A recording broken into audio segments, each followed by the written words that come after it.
Now, we don't want to give away too much that's in the book, but what was the most trying event, or what was the hardest thing to overcome that occurred after the crash? Probably having to face my colleagues. You know, I had been taking this car around for the day, and everyone had such fun in it, and we were all taking selfies, and my sons were given a lift, and you know, I'd been taking people around and kind of showing off, I guess, but this little Italian car had elicited a huge amount of attention.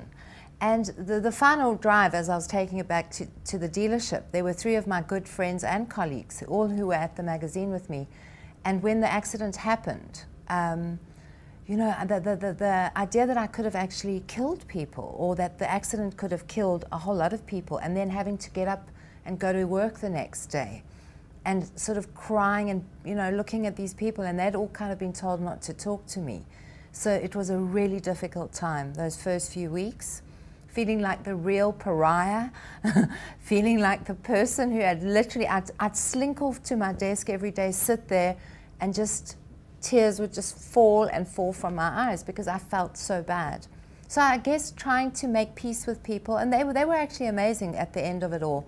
They've all forgiven me. I mean, we've all felt how lucky and blessed we are now that we didn't actually come to any harm. How does that event translate into how you live your life today? Well, you know, I'm a kind of a chaotic person, I've realized. Whoa, is this news?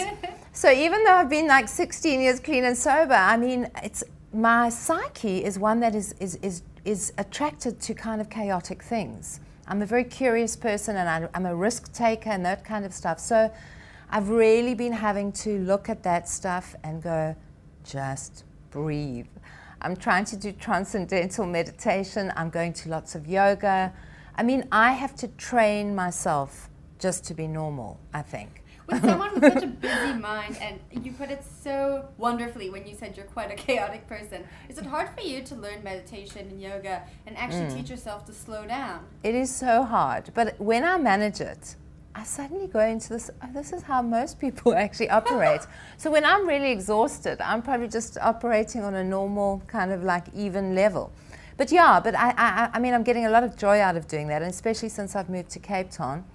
I go to Bikram yoga now almost daily, sweat it out in like 40 degree, but you see, I'm still extreme. So I've got to go to the Bikram yoga. Yeah, I can't go to normal like Ashtanga or like some really cool zippy yoga. I've got to go to the hardcore extreme form of yoga.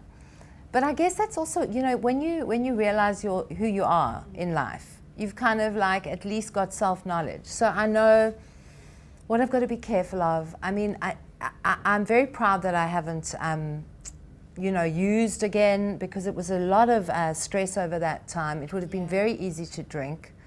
In the book, I write about wanting to like put crack on the exhaust pipe and smoke it till I was in oblivion, because it felt so terrible to see this beautiful, awesome new car just in pieces. So I'm really proud that I haven't, you know, had to succumb to any of those normal things that I would have once done, like this.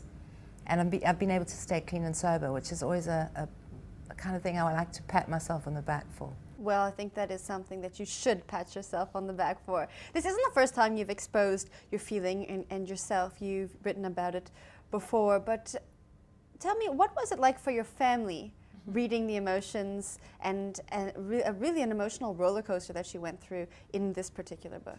This book has been quite mild for them, I think. It was my first book, Smacked, a harrowing tale of addiction and survival and addiction. That's my first book, which really dealt with my very hectic journey into crack and heroin addiction.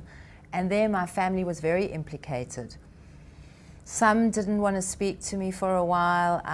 You know, my mum died before I wrote the book, which was kind of one of those things. I think when you write a memoir, it's often easier when your parents aren't alive, because that definitely stopped me from putting all my stuff out there, I think, until she passed away. So you have to make peace with your family. I mean, some of them are still angry 16 years later, but you know, you kind of have to weigh out, is the message more important, or are personal feelings more important? Yeah.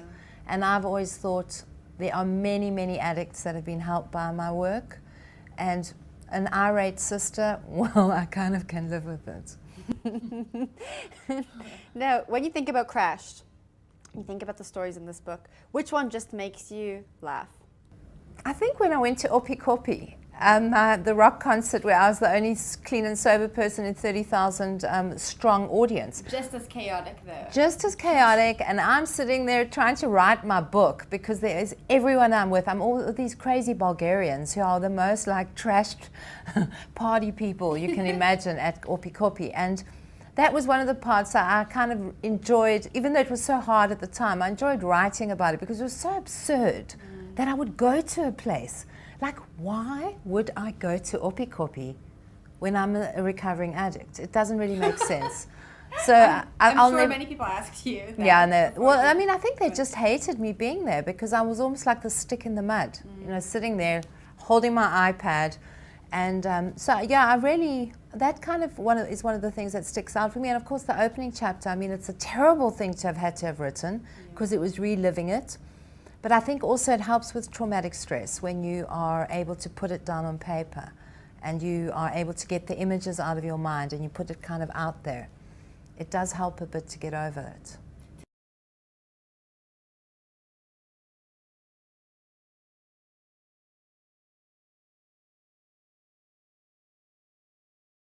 Yeah, because you close your eyes, and with this accident, the Ferrari was hit in the front and it went into a spin that seemed to go on for about 2 years. It probably was 20 seconds. But for that time, while the car was spinning, we didn't know where we were going to land up. We could have landed up into another car, into a robot. And you know, that car's a really small, fragile car. So that spinning it haunted me for about 1.5 years. I could not get it out of my mind. I would be trying to fall asleep and my mind would start spinning. Even now when I'm driving, I get particularly anxious actually when I go into certain places. I don't know, sometimes when I'm heading into a kind of 4-way stop, I think someone's going to cut through. So that stuff, I think yoga and transcendental meditation, and yeah, but I mean there are a lot of people I think who suffer from this thing, and it's not an easy thing to get over. What do you hope people take away from the book? I really hope that people can take the idea that whatever happens in your life, whatever crash, personal, physical crash you actually have to endure, there really is a way of kind of walking away from the debris, getting up in the morning, facing what you've done, and getting on with your life, and kind of in the end making a few jokes about it. Well, your books always do take us on a whirlwind. I really can't wait until the next one, but I hope that it doesn't come after a life-changing event like this one. I really hope that. I hope not either. Melinda, thank you very much. Thanks, Jen.